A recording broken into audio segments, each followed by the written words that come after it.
The fact that Jesus did miracles was not to be denied. Remember when Nicodemus comes to Jesus in chapter 3, verse 1, and he says, we know that you come from God because no one can do the signs and the miracles that you do. Now, I spoke about those miracles a few weeks ago, and those miracles were so spectacular, so credible, so visible that they would be impossible to deny. If you're going to feed 5,000 people, you got a whole lot of people who are going to see what's going on.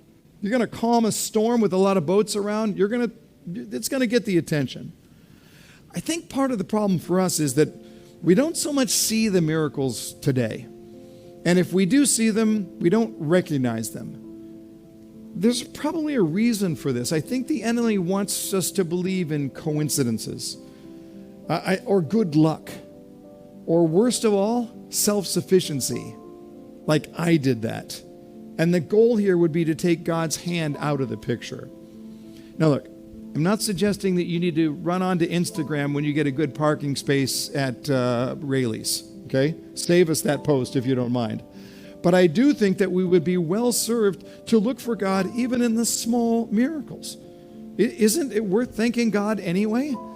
When we see that answer to prayer, what does it mean for us? Remember we talked about a couple of weeks ago, I think it's important that we reset this. John doesn't use the word miracles very much. What word does he use? Anybody remember? Signs. What do signs do? They point to something. So over and over again, we see this through the book of John, that the miracles that Jesus did were always to set something else up, to set up the testimony of his own words. They validate Jesus' authority. And Jesus spoke with uncommon authority. There's no question about it. So we've got the signs and the wonders and the miracles that come into place, and they all point to the authority of Christ. I don't know if you know the joy of answered prayer. I hope you do.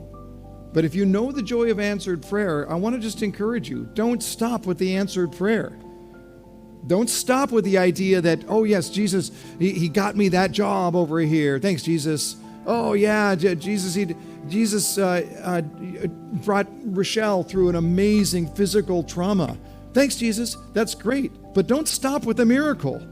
Move on beyond the miracle to be in awe of the miracle maker.